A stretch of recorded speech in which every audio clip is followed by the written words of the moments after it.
जब मैं पहले वर्ष में था तो मैं और मेरे दो रूममेट्स कुछ नहीं कर रहे थे। इनमें से एक रूममेट ने हमें अपने घर खेलने के लिए बुलाया। उनका घर बहुत अच्छा था। एक ऐसे शहर में जहां जमीन की कीमत बहुत ज्यादा हो, वहां एक विला में रहना सच में हमें थोड़ी ईर्ष्या हो रही थी। उनके घर की पहली मंजिल पर 5 कमरे थे। सबसे अंदर वाला कमरा बाथरूम था। हम कुछ लोग लिविंग रूम में बैठकर मैच देख रहे थे, बातें कर रहे थे और युवा लोग जाहिर है थोड़ा शराब भी पी रहे थे। मैं शराब बर्दाश्त नहीं कर सकता।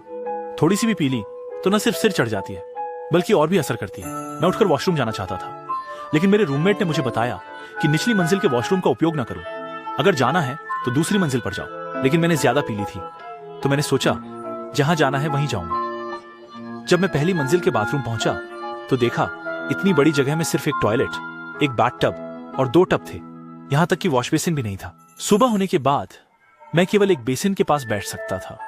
हाथ धोने की सोच रहा था, लेकिन जैसे ही मैं बेसिन के पास पहुंचने वाला था, एक लाल रंग का बड़ा हाथ अचानक बाहर निकला। मैं डर गया और घबराकर जमीन पर बैठ गया।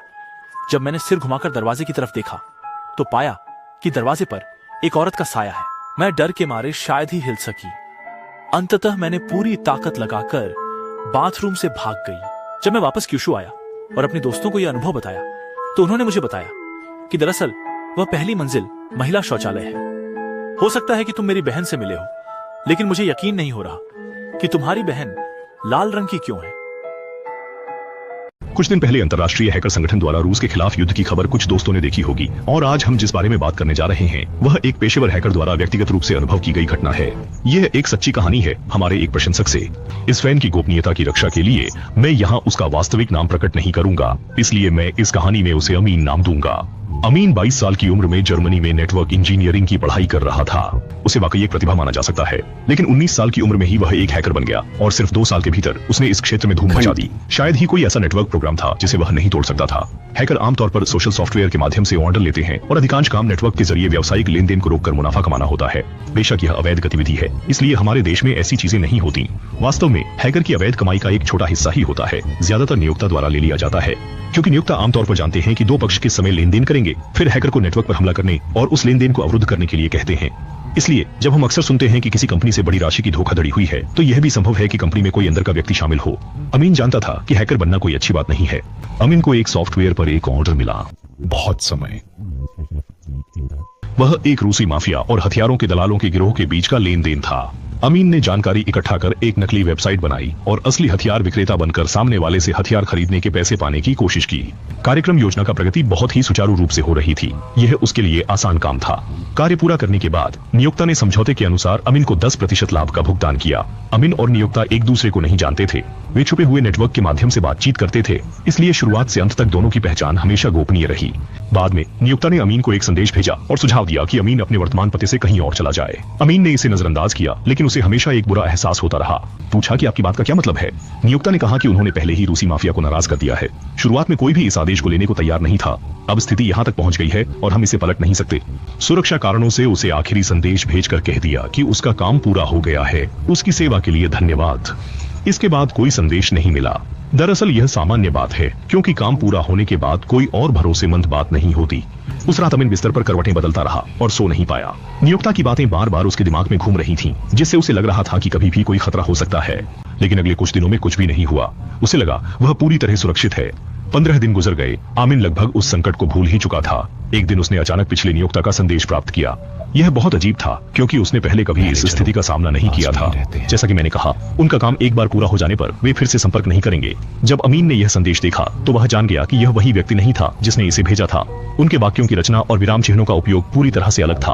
उस संदेश में कहा गया था, हम तुम्हें ढूंढ लेंगे, तुम वही कष्ट सहोगे जो उसने सहा, हमारा इंतजार करना, हम जल्द ही पहुंचने वाले हैं। अमीन ने इसे पढ़ा और एक सिहरन से कांप गया। डर ने उसके पूरे मस्तिष्क में घर कर लिया।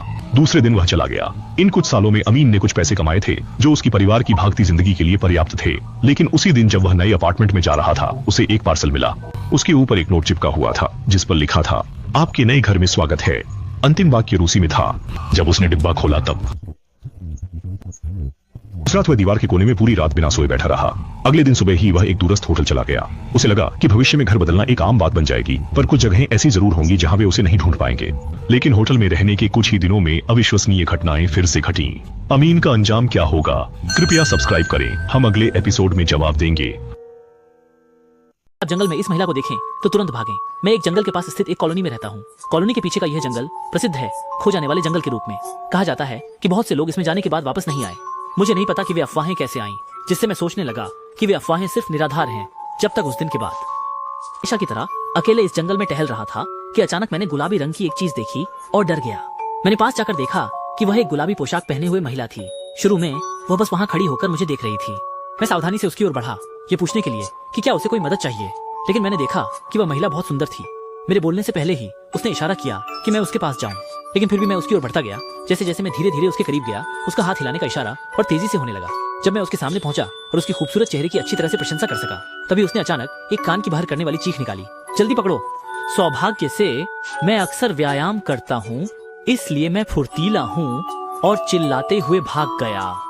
यह सुनिश्चित किया कि वे मेरा पीछा नहीं कर रहे हैं, नहीं तो मैं तुरंत पुलिस को सूचना दूंगा।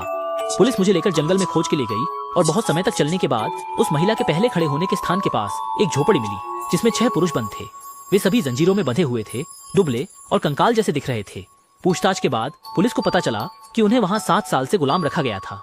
अगर कोई व्यक्ति आदेशों का पालन नहीं करता या भागने की कोशिश करता है तो उसे बांधकर पीटा जाता है या कभी कभी सीधे समाप्त कर दिया जाता है। कल्पना करना मुश्किल है कि इन लोगों ने ये साल कैसे बिताए हैं। और उनके अनुसार जो लोग बंधक बनाए गए हैं वे बचाए गए इन 6 लोगों से कहीं अधिक हैं। उस जोड़े ने कम से कम 100 से अधिक लोगों की हत्या की है। मैंने ऐसा डरावना अनुभव पहले कभी नहीं किया। अब मैं उस जंगल में नहीं जाने की हिम्मत कर सकता। मुझे नहीं पता कि क्या उन शैतानी डॉक्टरों के जोड़े को पकड़ा गया है या नहीं। 10 साल बीत चुके हैं और मैं आशा करता हूँ कि उन्हें गिरफ्तार कर लिया गया है, लेकिन कौन जानता है, हो सकता है वे फिर किसी अन्य जंगल की गहराई में छुपे हुए हों और अधिक पीड़ितों का अपहरण और उन्हें गुलाम बना रहे हों। जंगल विकृति हूँ क्योंकि मुझे हमेशा बिजली के तार से पड़ोस की विधवा को परेशान करना पसंद था। ये बात तब की है जब मैं अभी इस जगह पर आया था। ये एक शांत सा गांव है।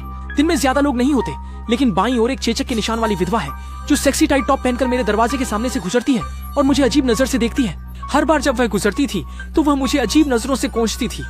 मैंने अनुमान लगाया कि वह शायद कुछ जानती है, इसलिए मैंने उससे अभिवादन किया और परीक्षण के लिए उससे पूछा कि क्या उसने देखा है। उसने देखा चारों तरफ कोई नहीं है, पार्सल उठाया और भागने की तैयारी करने लगी। जल्दी से बाहर आया और उससे पूछा कि वह मेरा पार्सल क्यों ले रहा है और उससे कहा कि वह मेरा सारा पार्सल वापस दे दे। लेकिन विधवा ने मुझ पर उल्टा हमला किया और कहा कि मैं बदसलूकी कर रहा हूँ। जब मैं और वह बहस कर रहे थे तो उसने अचानक मुझ पर हमला कर दिया। उसने जोर से अपने अंगूठे से मेरी नाक पकड़ ली और अपनी पैंट से एक अनजान तरल पदार्थ की बोतल निकालकर मेरे मुंह पर छिड़कने लगा। मैं घिन से लगभग उल्टी करने ही वाला था। गुस्से में मैंने उसे जमीन पर धकेल दिया। वह जमीन पर लेटकर चिल्लाने लगा, बचाओ, और जानबूझकर कमजोर दिखने का नाटक करने लगा। राहगीर मुझे इशारे करने लगे। कोई भी मेरी बात पर विश्वास नहीं कर रहा था। सभी को लगा कि मैं उसे परेशान कर रहा हूँ। फिर वह गर्व से मेरा पार्सल ले गया। अस्पताल में हंगामे के बाद मैं चुपचाप उसका पीछा करते हुए उसके घर तक गया और खिड़की के पास छिपकर देखने का इंतजार करने लगा। मैंने देखा कि उसने बस पार्सल खोला।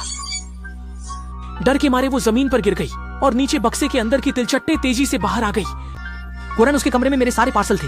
मैंने ऑनलाइन जो बड़ा सूटकेस चुनिंदा वाइट क्यूब मंगाया था वो सब यहाँ थे और कई अन्य पड़ोसियों के पार्सल भी थे। सचमुच ये बहुत ही घृणित है। मुझे उम्मीद नहीं थी कि वह शर्मिंदा नहीं होगा, बल्कि घमंड के साथ मुझे अपशब्द कहेगा।